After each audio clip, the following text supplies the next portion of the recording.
अखियां खोली, खोलो, आप खोलो।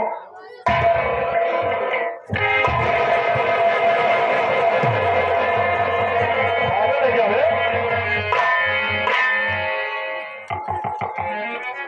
पूरा पागल दिखाई पड़ रहे तो इतना मन से भुगना है, ताकत लगा था। इधर आओ।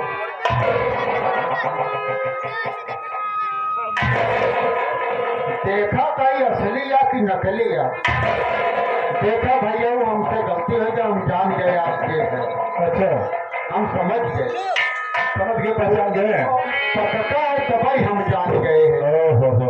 दिमाग जल्दी हो गया। हाँ, हम जान गए कि आप खून आई है, मनसेधा है।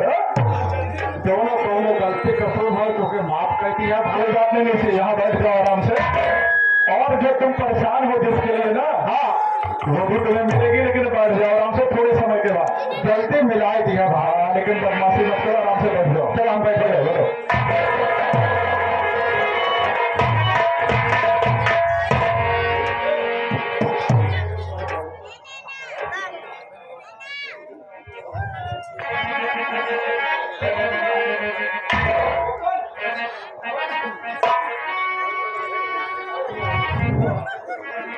आए हुए तमाम नौटंकी कला प्रेमियों को मैं राजेश यादव सागर प्रणाम एवं नमस्कार करता हूँ।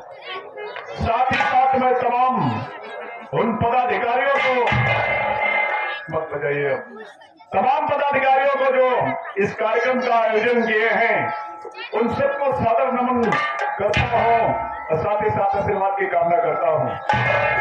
आप परम श्रद्धेय श्री डॉक्टर हीरालाल जी और आप परम आदरणीय ग्राम प्रधान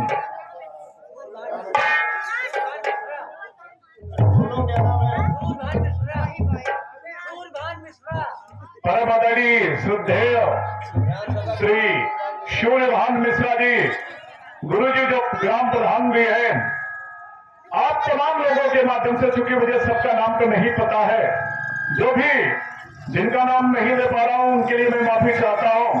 आप सबका आभार प्रकट करता हूं कि आप सब यहां, यानी कि बाबा साहब का जो जन्मोत्सव मनाया जा रहा है, केवल 14 अप्रैल के दिन ही नहीं, ये आप समझ लीजिए कि ये पूरा महीना उनका जन्मोत्सव लोग मनाते हैं। कोई 13 को, कोई 14 तारीख, कोई 15, 16, 17, 18 ऐसे चलते रहता है। तो आप सबने मिलकर के जो आयोजन किया है, मैं आप सबका बहुत बहुत बधाई देता हूं कि आप सब आयोजन करते रहें। और ऐसे महामानव का सम्मान करना भारत के प्रत्येक नागरिक का बड़ा कर्तव्य है। इसीलिए मैं आप लोगों के बीच में जो कार्यक्रम आपने जिस कारण से रखा है, जो उद्देश्य है, उसी उद्देश्य की पूर्ति करते हुए आप लोगों के बीच में मैं जो चौबोल पेश करने जा रहा हूं, बाबा भीमराव अंबेडकर के विषय में, जिन्हें भारत रत्न से पुरस्कृत किया, साथ ही साथ भारतीय संविधान को लिखा और भारत के कानून की संरचना की, जिससे संपूर्ण भारत को चलाया जाता है। गौर करेंगे, मैं उनके जीवन के ऊपर कुछ वक्तव्य दूंगा जो मुझे जानकारी के माध्यम से, पुस्तकों के माध्यम से पता है। आइए बादशाह।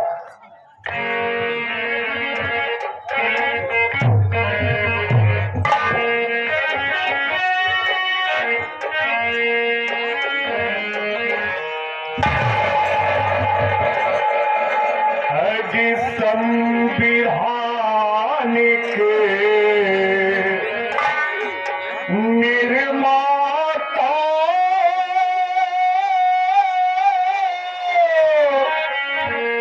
बाबा साहब को प्रणाम।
आपको प्रणाम।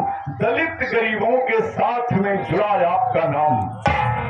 131वां जन्म उत्सव बाबा साहब का इस वर्ष मनाया जा रहा है, यानी कि 130 साल व्यतीत हो गए, 130वां चल रहा है। इसी बीच गीत के ऊपर प्रसन्न होकर संदीप पटेल जी, परम आदरणीय श्री संदीप पटेल जी, आपकी तरफ से 151 रुपए का पुरस्कार होता है। सादर नमस्कार मंच के माध्यम से मैं राजेश सेवा करना चाहता हूं। आज जुड़ा आपका नाम ये बाबा, आज बचपन की रही उमरिया, आज पढ़ेंगे स्कूल बाबा, आज तरक्की करो।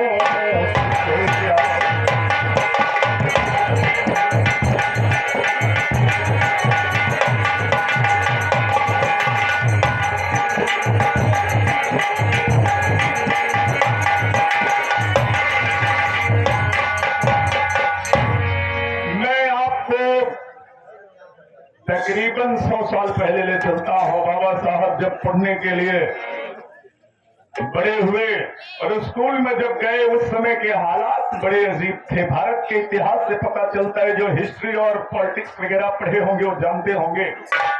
भारत का जो इतिहास है उसके माध्यम से ये पता चलता है कि तब भेदभाव और छुआछूत की भावना बहुत ज्यादा प्रबल थी। बाबा साहब स्कूल में जब गए, उनके पिताजी राम जी सकपाल जब लेकर विद्यालय में गए, उनका एडमिशन करवाया, नामांकन करवाया, तो वहां उन्हें विद्यालय के अंदर आने की कक्षा में बैठने नहीं दिया गया। कारण कि उन्हें अछूत का लड़का कह करके कि विद्यालय अपवित्र हो जाएगा और जो बच्चे पढ़ते हैं वो अपवित्र हो जाएंगे, ऐसा कह करके उन्हें बाहर बैठाया गया, यानी कक्षा के बाहर बैठ करके पढ़ने लगे। लेकिन कहते हैं कि कमल का फूल कीचड़ में ही खिलता है। तमाम विदुषियों का, विद्वानों का मत है कि कमल सदैव कीचड़ में ही खिलता है। हुआ वही समय व्यतीत होने लगा। थोड़ा सा समय और बीत गया। उसके बाद तकरीबन जब वो 6वीं 7वीं में पहुंचे कि मैं एक घटना का जिक्र करूंगा। भीमराव अंबेडकर चरितम पुस्तक से मुझे ज्ञातव्य हुआ इस बारे में कि बाबा साहब पढ़ के आ रहे थे, अचानक बारिश शुरू हो गई। जब बारिश शुरू हुई तो घटना क्या हुई, यहीं से बाबा साहब के जीवन में बड़ा परिवर्तन आया। काम स्कूल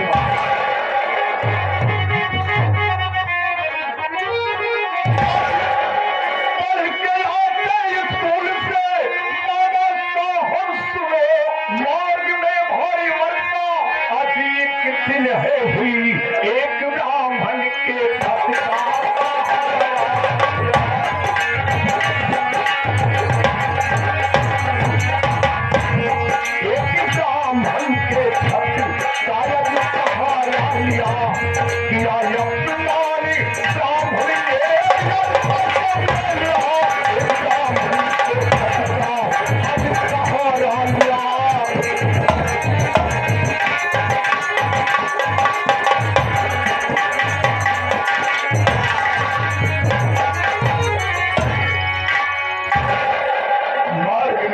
होने लगी। बाबा साहब बारिश से भीग जाएंगे, बचने के लिए मार्ग में ही एक ब्राह्मण का घर था और वही जैसे बारजा बना होता है ऐसे ही था, वहीं पे खड़े हो गए और अचानक ब्राह्मणी की नजर पड़ी। राम जी सकपाल महार जात से संबंध रखते थे, पुस्तकों से पता चलता है। और ब्राह्मणी ने देखा, कहा इस महार का बच्चा जो है मेरे इस घर को छोड़ के अपवित्र कर दिया। अब आप विचार करिए कि क्या किसी घर को कोई इंसान स्पर्श करेगा और वो अछूत हो जाएगा? ऐसा भारत का इतिहास था पहले।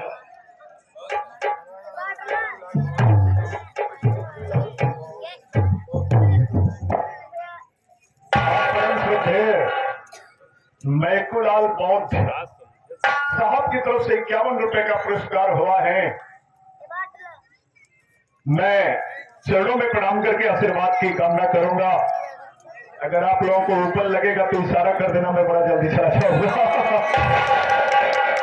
पर अगर आप लोग साथ देंगे तो मैं काफी कुछ बताने की कोशिश करूंगा जो जानकारी है मुझे। तो जिस समय अपमान ब्राह्मणी ने किया कि एक अछूत का बच्चा मेरे घर को पवित्र कर दिया और इस तरह से कह करके बहुत उलाहना दिया, बाबा साहब ने समझा कि इस तरह से अपमान अगर मेरा हो रहा है यानी कि सारे समाज का भी हो रहा है।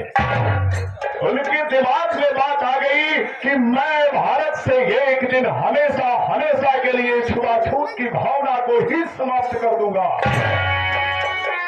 14 संतान में पैदा हुए भीमराव अंबेडकर, उनके पिताजी माताजी रमाबाई, पिताजी उनके रामजी सकपाल, जिनकी 14 संतानें पैदा हुई थी। 14 संतानों में वो बाबा भीमराव अंबेडकर थे, जानते ही होंगे। समय व्यतीत होने लगा, हाई स्कूल की पढ़ाई पूरी हुई, मैट्रिक पूरी हुई, 12वीं पूरी हो गई, कुल मिलाकर के बीए भी कर लिया। उसके बाद उनके दिमाग में आया कि मुझे अब बाहर जाकर पढ़ाई करना चाहिए, यानी कि उन्होंने लंदन की ओर रुख किया, लेकिन पैसा नहीं था कि विदेश जाके पढ़ सके। इसलिए सोचने लगे कि आखिर मुझे पैसा मिलेगा कहाँ। पिताजी उनके रामजी सकपाल जी एक सैनिक तो थे जरूर, लेकिन इतनी आमदनी नहीं थी कि बेटे को विदेश पढ़ा सकते थे। यही विचार करके अक्सर करके पत्रिकाओं अखबारों में आज भी निकलता है कि कुछ ऐसे धर्मार्थी व्यक्ति हैं जो धर्म करने वाले हैं, वो कुछ बच्चों को अनुदान देकर पढ़ाते हैं। वैसे ही मैं स्मरण कराऊंगा उस महान व्यक्ति का जो बड़ौदा के राजा थे। उन्होंने छात्रवृत्ति पर कुछ बच्चों को विदेश पढ़ने के लिए उन्होंने लोगों के बीच में घोषणा करवाई। बाबा साहब को पता चला तो ऑडिशन देने के लिए पहुंच गए, यानी कि परीक्षा देने के लिए। मेरे दोस्त उस पुस्तक के माध्यम से पता चला कि बाबा साहब ने जब उन अभ्यर्थियों में परीक्षा दिया तो सबसे अव्वल यानी कि प्रथम आए, और जब प्रथम आए तो बड़ौदा के राजा ने बाबा भीमराव अंबेडकर को कहा कि मैं तुम्हारा जो भी खर्चा होगा सारा वहन करूंगा, परंतु मेरा भी एक शर्त है। शर्त ये रखा बड़ौदा के राजा ने कि श्रीमान जब आप पढ़ करके आएंगे तो बतौर 10 साल मेरे बड़ौदा राज्य में आपको कार्य करना पड़ेगा। बाबा साहब स्वीकृति करके कि मैं जरूर करूंगा, ऐसा कह चले गए। कोलंबिया विश्वविद्यालय में लॉ की पढ़ाई की, बहुत समय लगेगा, मैं छोड़कर बताने का प्रयास करूंगा। कुल मिलाकर के 26 डिग्रियां हासिल की पुस्तकों के माध्यम से पता चलता है आज तक भारत के इतिहास में ही नहीं विश्व के इतिहास में कोई भी ऐसा महामानव नहीं जिसके पास 26 डिग्रियां हो। एक बार मैं चाहूंगा कि बाबा साहब के लिए जोरदार ताली आप सब बजाइए। बोलिए बाबा भीमराव अम्बेडकर जी। 26 डिग्रियां कहा, 1 डिग्री पाने के लिए आप अपने बच्चों के खेत बेच करके पैसा लेके पढ़ाते हो।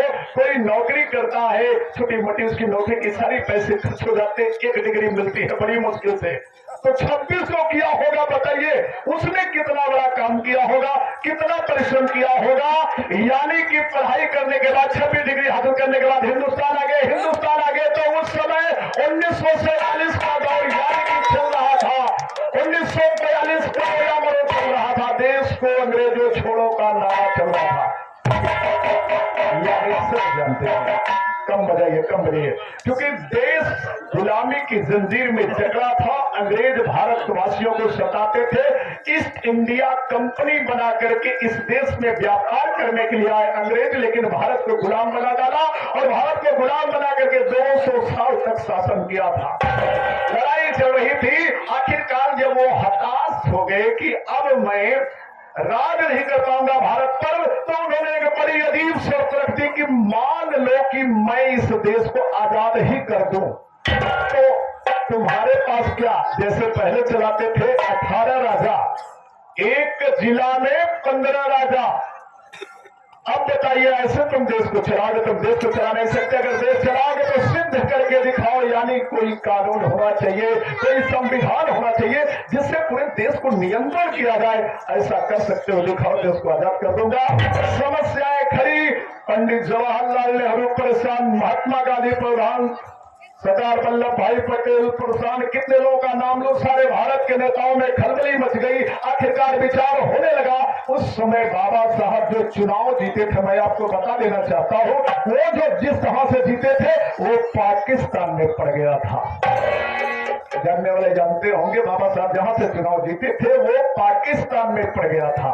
तो गौर करेंगे, आखिर समितियां बनाई गई, प्रारूप समिति बनी, उसके अध्यक्ष बाबा साहब बने, और जब बाबा साहब बन गए तो किया क्या मां साहब कानपुर में अंतिम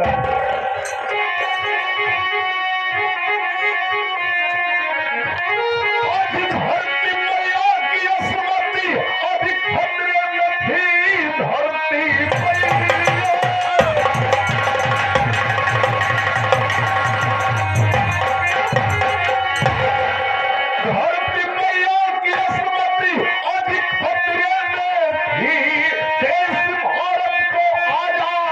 अधिकार ही लिया दोनों हाथों से कानून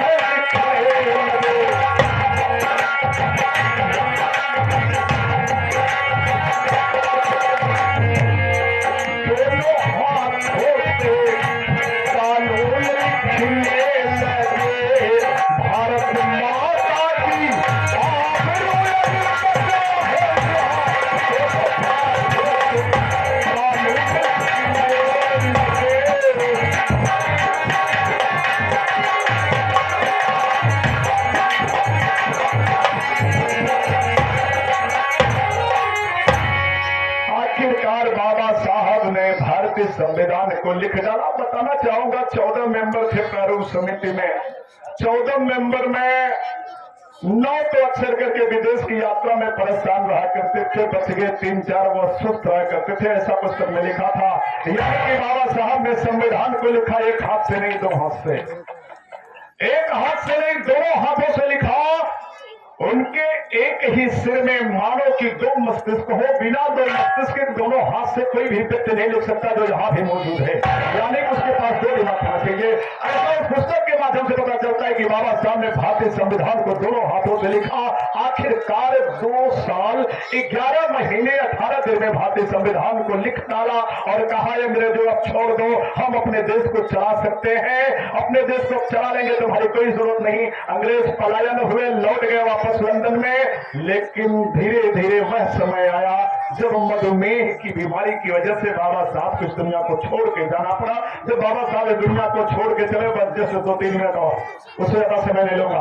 देश को छोड़ के चले तो पूरा देश रोने और बिलखने लगा। तमाम तरीके का शोक छा गया।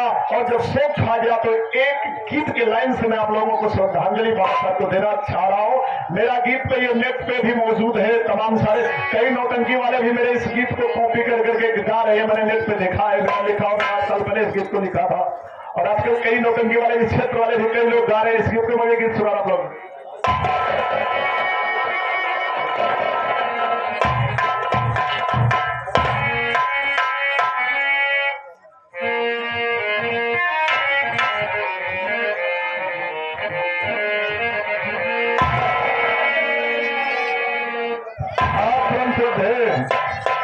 लल्लू नेताजी, लल्लू नेताजी साहब आपकी तरफ से 101 रुपए का 51, अरे हो गया कोई बात नहीं, 51 रुपए का पुरस्कार सादर नमन पहुंचे।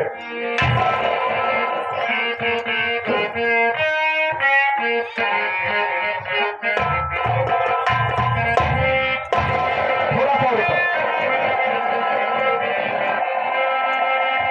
आज लिख के भारत के संविधान मोरे बाबा साहब हो गईले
मोरे बाबा साहब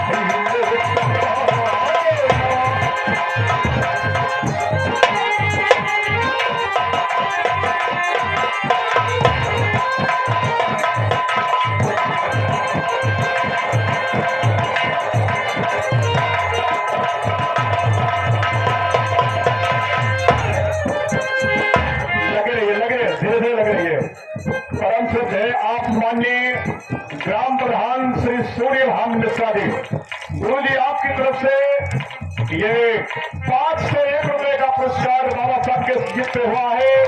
एक बार जोरदार ताली बजा करके प्रधान जी का स्वागत करिए। इतना ही नहीं, प्रधान जी आपके नाम से एक बात और स्मरण आ गई बाबा साहब के विषय में। क्या आप लोग जानते हैं अम्बेडकर क्या है? मैं बताना चाहूंगा। विद्यालय में बाबा साहब जब पढ़ा करते थे उस समय इनका सरनेम महार लगा करता था, लेकिन इन्हीं के गुरु जी जिस विद्यालय में पढ़ा करते थे प्रधानाचार्य थे, अम्बेडकर उनका सरनेम था, दीनानाथ अम्बेडकर उनका नाम था, और वो ब्राह्मण समाज से संबंध रखते थे। और उन्होंने कहा बेटा इस तरह से तुम्हारा सरनेम जहां जाओगे तुम्हें अच्युत समझकर अपमान किया करेंगे। एक काम करो, मैं तुम्हें अपना नाम देता हूं, इस नाम से जाओ, इस दुनिया में नाम करो। और वही गुरुजी ने अम्बेडकर नाम दे दिया और नाम बन गया बाबा भीमराव अम्बेडकर। महार से अम्बेडकर बने। धन्यवाद, कृपा निधान। क्योंकि देखिए हर समाज में बुरे लोग हैं, हर समाज में गलत है, ये कोई बात का दावा नहीं कर सकता कि इस समाज में केवल अच्छे हैं। हर समाज में हर बात होती है। बहुत बहुत धन्यवाद। कीजिए अगली लाइन।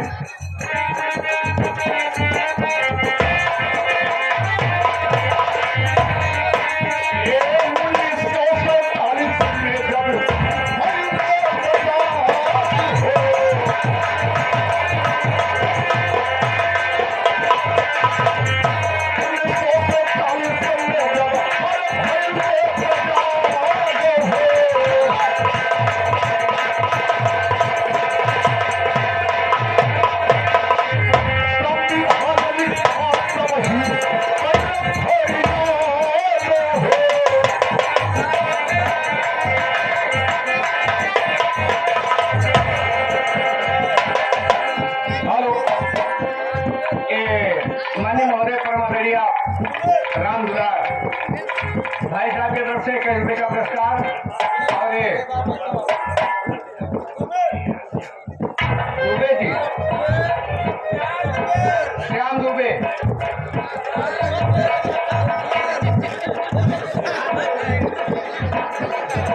आप लोग चिंता न करिए। थोड़ा सा क्या होता है कि बात कम सुनाई पड़ता, दिक्कत हो जाती है। माननीय महोदय परमादरणीय सुभाष दुबे जी की तरफ से 1 रुपये का पुरस्कार है। पार्टी की तरफ से धन्यवाद, नमस्कार है। आपके बात की कामना है। चलो मैं मम्मा तनी हम लोग खिला रखते रहा करो, हमको चाह भी दे हम सके गुरु जी के चरण में सादर प्रणाम। अब इस शरीर पर मार दिया है धीरे धीरे। अरे पुलिस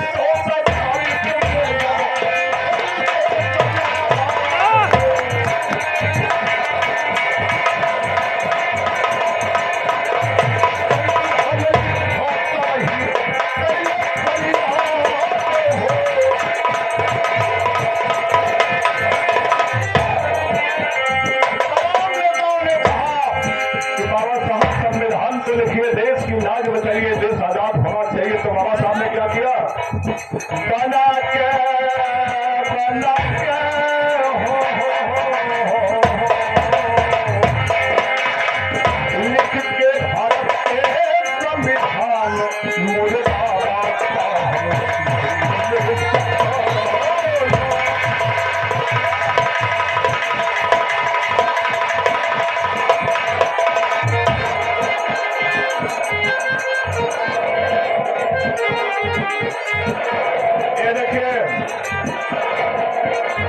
आप परम आदरणीय अशोक कुमार गौतम जी, मेरे भाई साहब की तरफ से 51 रुपए का पुरस्कार होता है। सादा नमक से आपसे ये मुझे पैसा दे रहे हैं।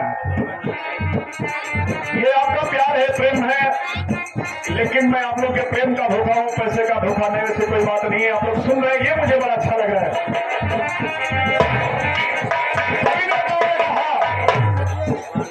कि भारतीय संविधान को बनाइए, देश को आजाद करना है। सारे शहीदों की कुर्बानी बेकार चली जाएगी, देश के संविधान को नहीं बनाएंगे। बाबा साहब ने संविधान को लिख डाला, लेकिन लिखने के बाद क्या दिया उसको गौर करिएगा।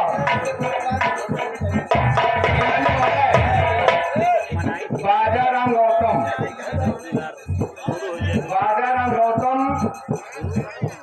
आपके तरफ से 51 रुपये का पुरस्कार।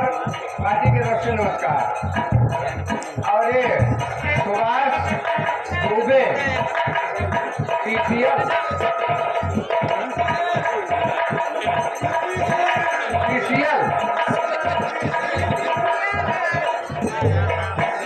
अरे यार का भगा सॉरी भैया बीपीसीएल भारत पेट्रोलियम से बीपीसीएल भारत पेट्रोलियम से 21 रुपए का पुरस्कार है। पार्टी के तरफ से नमस्कार है दुबे जी से। बड़े भाई साहब संदीप पटेल जी 51 रुपए दे रहे खेरे कंपनी रतिया भर चल रही मोबाइल से गाने को मेरे पास भेज कर रहे हैं। सादर नमस्कार पहुंचे 150। क्या दिया बाबा साहब ने हम लोगों के लिए, इस बात को मैं बताने का प्रयास कर रहा हूं गीत के माध्यम से। छुआ छूट भेद भाव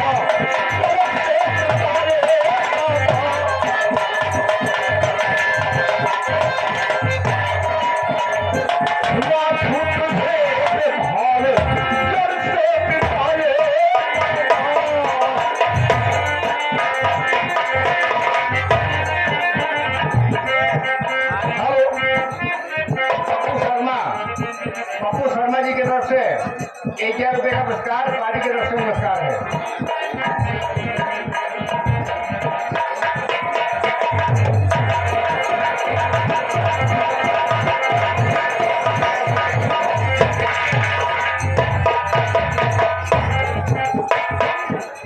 बाबा साहब ने कानून में लिखा कि समानता है, सभी लोग बराबर हैं, कोई बड़ा या छोटा नहीं। समाज में सभी उठ बैठ सकते हैं, सभी एक साथ खाना खा सकते हैं, सभी एक साथ रह सकते हैं। उसके बाद क्या किया? अरे कली तल करी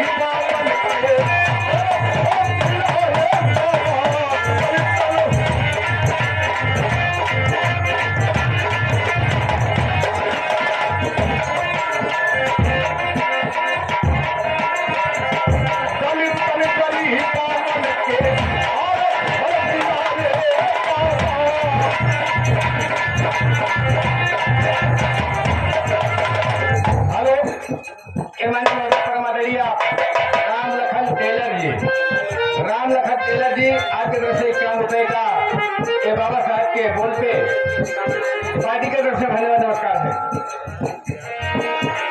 परम आदरणीय परम श्रद्धेय श्री दीपक पांडे जी ग्राम प्रधान सूर्यभान मिश्रा जी, आप गुरु जी की तरफ से 501 रुपए का पुरस्कार है। सारे के चरणों में हमारे गुरु जी, मैं आमंत्रित प्रेम मंच पे आ जाइए प्लीज, आइए आइए। आशीर्वाद मंच के माध्यम से प्राप्त करना चाहता हूं।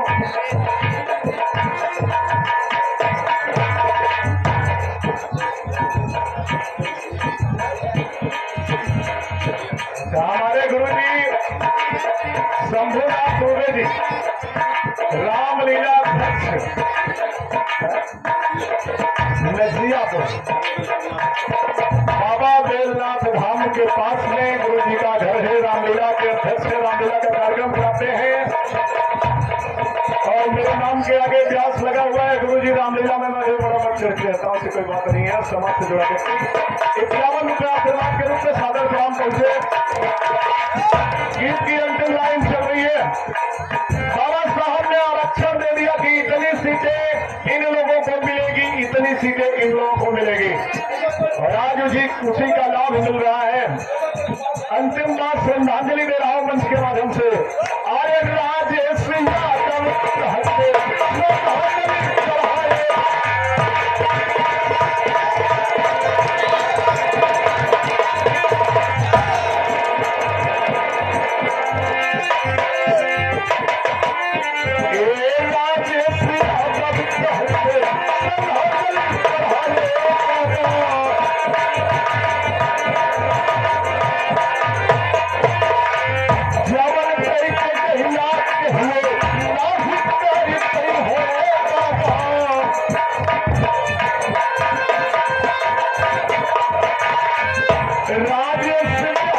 कह के ललित बढ़ाए बाबा जावन चरित्र कही याद हुए कई नाही करी है बाबा लिख के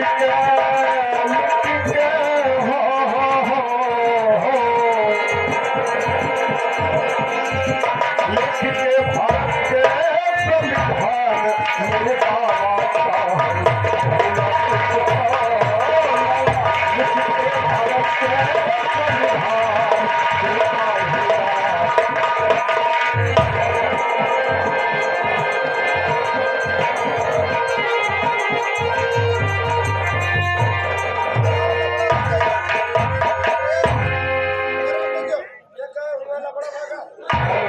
माननीय महोदय परम आदरणीय राम दुलार जी कमेटी अध्यक्ष आपकी तरफ से